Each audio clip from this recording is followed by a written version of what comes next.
Hallo, liebe Semiflu-Familie. So today I'm going to share with you 15 lessons that I've learned that drastically improved my life. So without further ado, let's start with number 1.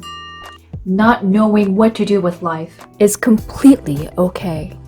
Now, knowing this truth is so important because as you go along with your life, we will always be pressured and challenged by the culture that we're living in. And we gotta always figure out what we want to do next, what kind of studies you're gonna do, what kind of schools you're applying to, what kind of jobs you want to get, what kind of career path you want to make. But not knowing is part of the beauty of life, because obviously if we know everything, we will be God, don't you think? And I plan to make a personal video about this. When I first tried to become a news anchor, I have some videos of my early ages when I first tried to train myself as a news anchor, and I can't watch myself because it makes me cringe. But anyways, the lesson I learned is that I still don't know what I want to do with my life. It is totally okay not knowing what to do with your life, as long as you are giving your best at the given time. Number 2, get used to be rejected. In life, we are going to try so many things. We're going to apply for jobs, schools, or even ask someone out, someone that you have a crush on. And you know what? The chances are that, in my case, when I first tried to become a news anchor, I don't know how many times I got rejected. In the beginning, I applied, at least I submitted like 300 applications in order to have my first line in my resume. And that is extremely hard because even my friends told me, "You're gonna become a news anchor? Really?" That was the reaction that I got from my 12-year-old friend. And I was so devastated that I stopped talking to that person. I found that dream of becoming a news anchor after 5 years of being incredibly frustrated, going through some depression and bulimia, ups and downs of my academic years in college. And I shared my biggest dream that I finally found my biggest passion that I wanted to achieve. I shared that with my friend and he didn't get it. And sometimes your own parents might not also accept your ideas or your dreams, just like how my parents reacted to when I told them that I wanted to become a news anchor and abandoning my plan to go to a law school after my college. So get used to be rejected. The more you get negative response or opposing views from the world, it means that you are doing something right and only you can create your path, because nobody else can live your life for you. Number 3, try to sleep as much as you can. Now, I feel like in this day of age, everybody is feeling so pressured to sleep less and be productive. We're always pressured to rest less in order to achieve things that the world thinks that are good. And of course, there are times that I feel pressure too, but whenever I realize that I'm facing those pressures, I immediately tell myself, no, this is my own race. I am not competing with anybody. I'm only interested in how I grow and what I'm deeply learning about myself. So just give yourself enough time to rest and sleep, because with your clearer mind, you can be even more creative and productive. Number 4, walk at least 10,000 steps a day.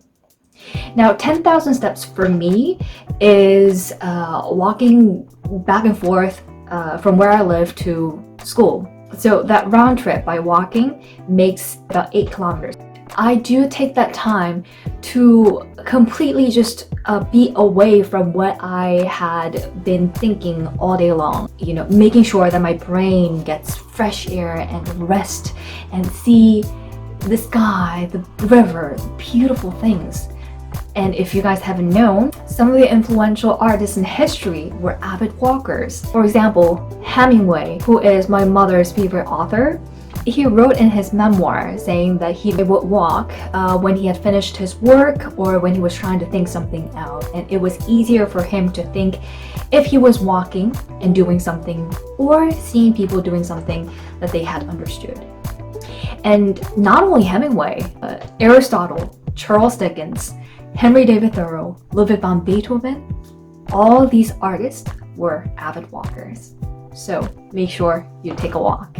Number 5, make sure you gift your presents from time to time. When you start earning money yourself, you will realize how extremely hard it is to make money.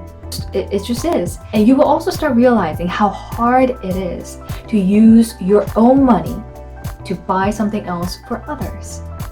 Because you know how hard it is to make money. And think about it, our parents have fed us for at least 20 years. That requires incredible amount of dedication and responsibility. And I want to take this chance to say thank you to amazing father and mother, whom I have immense respect. Yeah, use your own money to gift your parents from time to time. And even if they're not expensive gifts, your parents will really appreciate your presents. Number 6, once in a while, buy yourself something expensive. So in my case, I literally don't spend that much money at all. Except for the essentials that I need, I don't usually spend much money.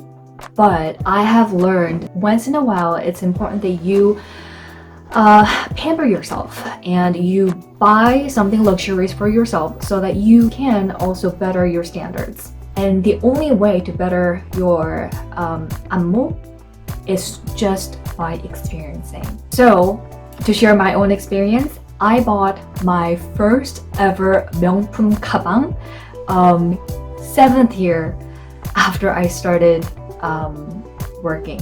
It took a very long time, right?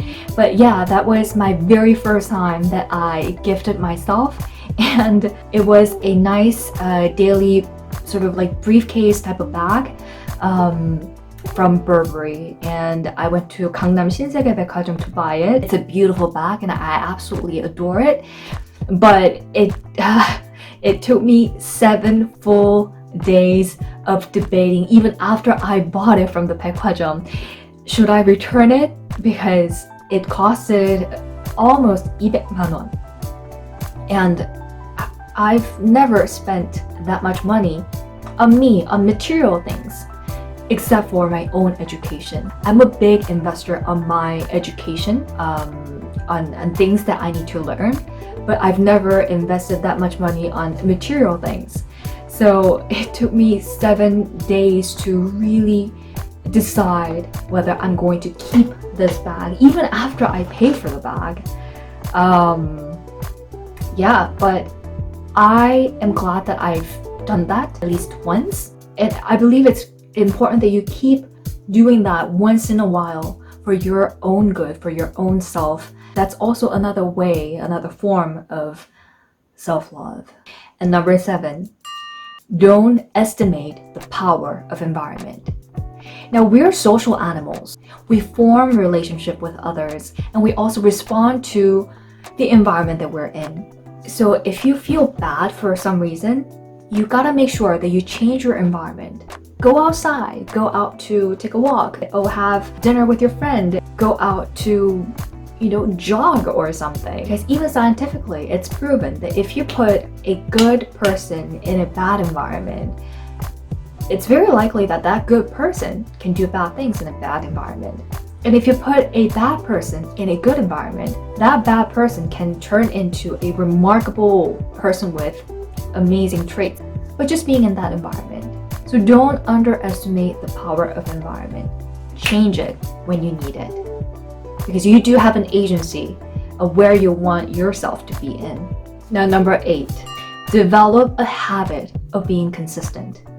Now, if you have learned how to do things consistently, that is one of the greatest assets that you could have. Because for me, for an example, YouTube is a non-negotiable in my life.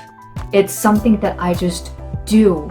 It's not something that I feel like doing YouTube today, and so I'm just gonna do it. Or I don't feel like doing today, so I'm not gonna do it. It doesn't work like that. It's part of what I do. And my commitment. Having that consistency, or developing a habit of being consistent, it impacts your mindset. It influences your concentration. So having developed such dedication and consistency, it helps your work so much, and it enhances your quality of work as well. Number 9. This is my study lecture hacks, 1.5 times speed. So what do I mean by 1.5 times speed? In my vlog, I shared how I watch certain lectures or videos 1.5 times faster because now we have such a developed technology that you can tweak certain things.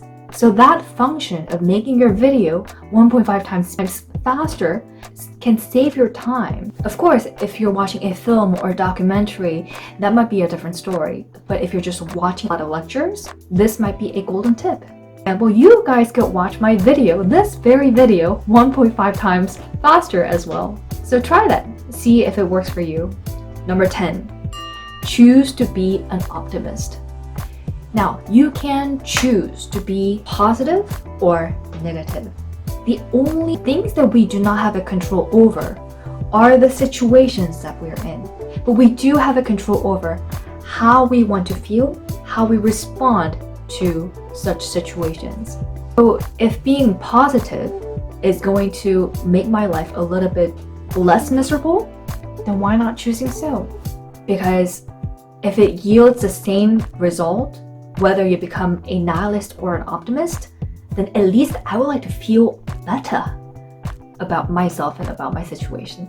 Number 11, have your own philosophy or tradition. So you guys know that my tradition always starts in December, and one of them is to write holiday cards to my loved ones to express my gratitude. And that's just something that I've been doing ever since I graduated from college. And being able to have that time, take that time of my precious life to think about those who have given so much to me and helped me become who I am today, saying thank you to them and asking them how they are doing, it's the least I can do to show my gratitude. And when you show how you feel to others, that's when the magic happens. Number 12, quiet time, quiet time, quiet time. I try to start my day with quiet time, especially during a pandemic when we go through so many lockdowns, self-isolation, everything being online. I need to have that quiet time where I could pray, I worship, I sing. It's incredibly, incredibly important because it's the connection that I could get to life. I get life through that time. And if you guys are more interested in my faith-related videos, please leave me comments down below and I'll try to make some. Number 12, watch what you say. Believe it or not, we live our lives the way we speak. You know, what you speak become you. If you always speak negatively and if you cuss, you're most likely that you will lead a negative life. And if you speak positively and always try to look the beauty and try to look for the essence of life, then that's what you will get. And I could say that out of my experiences as well. For me, as a person who has had this job as an anchor who has been making money through speaking and communicating with others, it's incredibly important what kind of language you use, what kind of vocabularies you use, because that's what you attract from others. If you use good language, if you use sophisticated, soft, wise, intellectual, inspiring, scintillating language, that's what you will attract. And you always gotta decide what kind of a language you want to use. For me, it's not like I don't know how to curse and that's why I don't curse. I don't curse because I don't want to. I value use good words because words shape our thoughts, words influence us, and word is the very foundational ingredient between communication. A communication shapes the world. So you decide what kind of language you want to use. Number 14. Focus on today. So again, you only have a control over now than later. Some people ask me, so what do you want to do after 10 years from now? I have no idea. Because at this moment, I don't even have a 5-year plan, I don't even have a 1-year plan. I don't even know what I'm gonna be doing after my master's study at LSE. So what I know I want to try my best doing is trying to really immerse myself into this present, really soaking up everything that I could get from this present moment and take a deep plunge, challenge myself to learn what I can learn from this very moment, right now. That's what I want to focus on. Now, last but not least, number 15. The more you learn, the more careful you will become with what you speak. Now, my last lesson sort of goes along with the very previous one that I just talked about. As the Bible says, there is gold and abundance of costly stones, but the lips of knowledge are a precious jewel. As I have met so many diverse kinds of people during my career as a news anchor, I realized 정말 대단하신 분들은 말하는 것부터가 달라요. The way they choose their vocabulary, the way they carry themselves, the way they present themselves, it's different. Because basically what you say proves what you are. These are the 15 lessons that I've learned that have impacted me as who I am as a person very much. So I wanted to share this with you guys today. Okay, please stay healthy and I'll catch you guys next time on Staying Youthful. Ciao!